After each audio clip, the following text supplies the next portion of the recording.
So as a modern DJ, you actually don't have to, you don't have to like match the beats. You can actually just eventually press play. And I'll show you what I mean. This is track one. This is track two. Track one's playing. And now when I press this play, it's gonna immediately beat match on beat. There you go. It's DJing. It's so fucking easy.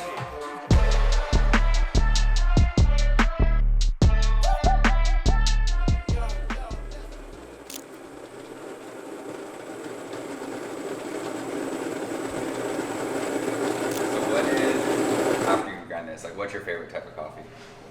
My favorite type of coffee, well, I really like light roast coffee, and I've found that it's almost, I would say, cliche, but my favorite coffee is from Colombia. Really?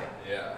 I like some of the stuff from Ethiopia too, but yeah, the majority of the stuff that I end up getting is just all Colombian. Your brother was telling me you guys used to throw raves Yep. in Portland. And he said back in the day. I said, what does back in the day mean? A long time ago. I actually moved to Portland to go to school and discovered house and techno, and got way into it.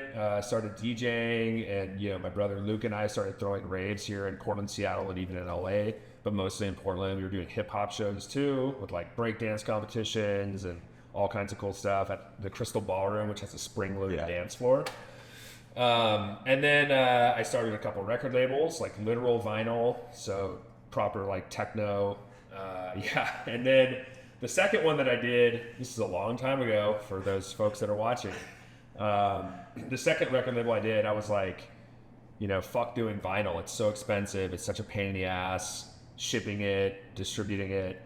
I was like, I should just do a digital-only label. And this was before like iTunes was even a really big thing, and I was just convinced that all the music distribution was going to be moving towards digital. And so that record label was called Modern Recording Company, and it was didn't last very long.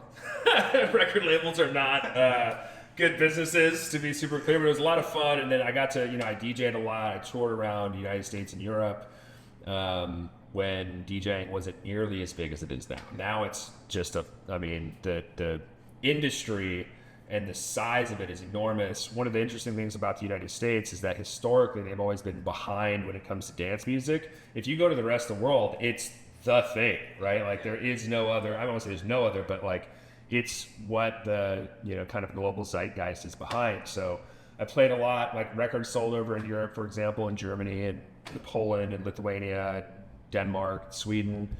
In the United States, they barely sold because it just wasn't a thing here, right? I think a lot of people back then thought techno was like Moby. It was just not techno.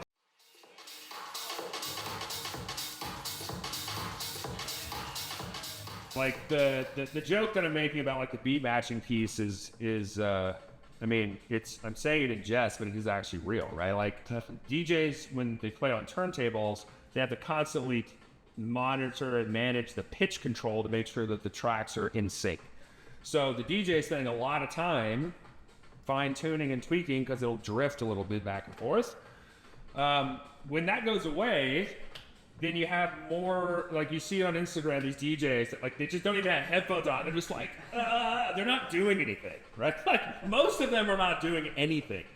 But the one thing that every DJ does is they have to read the crowd, right? And there's this mistake I think a lot of early DJs make where they just play bangers. Their whole set is just bangers. The problem with that is like you jack people up and then they're just like this the whole time. And eventually people will leave the dance floor, they'll get exhausted.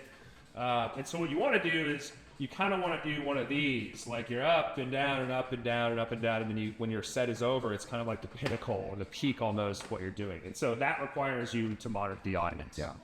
Culture spans more than just crypto, clearly. And so I was chatting with a good friend of mine in New York, and he was thinking about this hire concept, and he's like, well, why not work for hire with the play on words and more? So I'm like, wow, it's brilliant. And we can kind of build a little sub-brand around that, which is what we're doing in Singapore. So the concept of work for hire is, yes, it's a great party, right? But it's not just a party. It's like there's meaning behind it to some extent without getting too kind of philosophical. Because yes, we're going to have fun, and we want to bring the community together.